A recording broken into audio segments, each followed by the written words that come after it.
hi guys, welcome to the first edition of a new series. It's called How I Do It. May not be completely the right way. I'm sure a lot of you will have improvements on my methodology, but this is the way I do it. So today, on issue number 1, we're going to look at torquing the lug nuts and airing the tires to the proper pressure. Short video, stay tuned, like and subscribe to my YouTube channel, tab 400, page 2. The first thing I want to do on this video is ask you to excuse the Band-Aid on my forehead. A couple of weeks ago I had a little bit of surgery there. It's fine, everything's good, but the scar is uglier than the Band-Aid, trust me. So we'll leave it like this. So the first thing you got to do is gather all the equipment. We have to get the torque wrench, we have to get the sockets and extension, we have to get the air tank, the hose, and the nozzle and reading device to read PSI in the tires.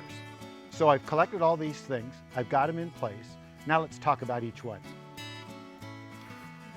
This is my torque wrench. It is a Cobalt 3/8 inch 20 to 100 foot-pound torque wrench. It's a 3/8 inch socket. I do a lot of work on airplanes. Airplanes use smaller bolts and nuts, a little bit lower torque values for those.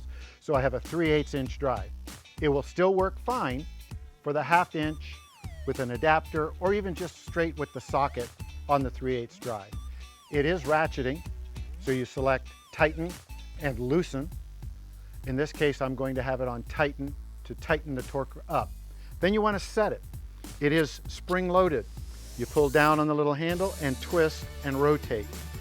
The first thing I'm going to do before tightening is to adjust it to the recommended 95 pounds. You pull the spring down, turn it. I've already got it partial there. There's 90 pounds. Turn it 1, 2, 3, 4, and 5. Now it's set at 95 pounds. I've tried this with the 3-inch extension and the handle still gets in the way of the fenders on the Boondock Light. So I'm going to exchange that for a longer extension.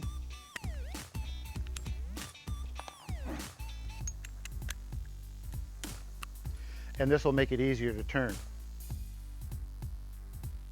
Now with the trailer fully secure on the jack on the tongue, wheel chocks on the tire, I previously used a breaker bar to loosen these up to show the initial setting of torquing the nuts. On the other tire, I'm going to leave the nuts where they are and see if it's over torqued or under torqued.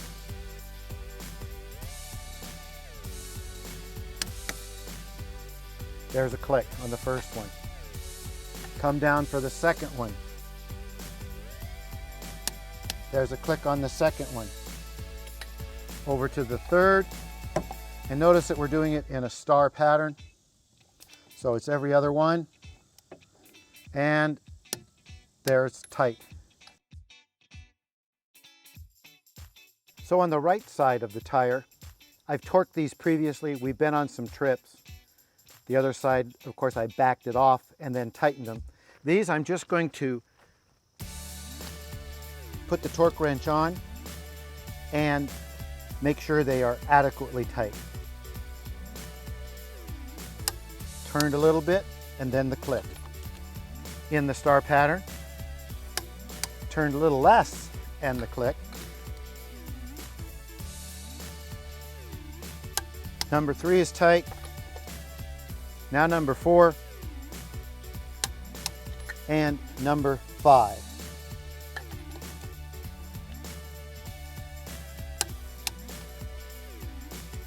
I would say these were a little bit on the loose side. They were probably still safe, but this is exactly why you test and check and adjust the torque on your lug nuts before you pull the trailer. You don't have to do it every trip, but I like to do it about every 500 miles.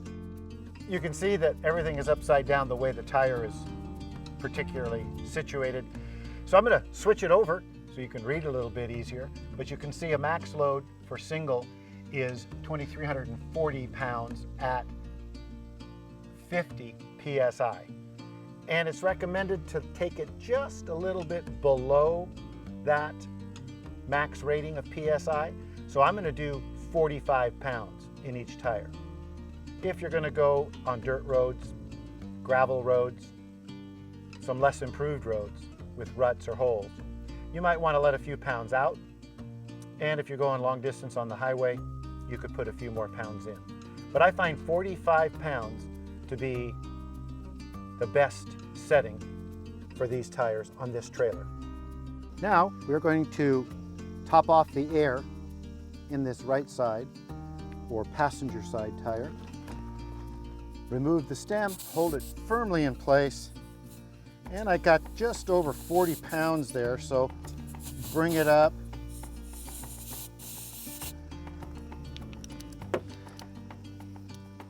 Sometimes these don't want to stay on. You have to get a good seal and take it up to 45 pounds.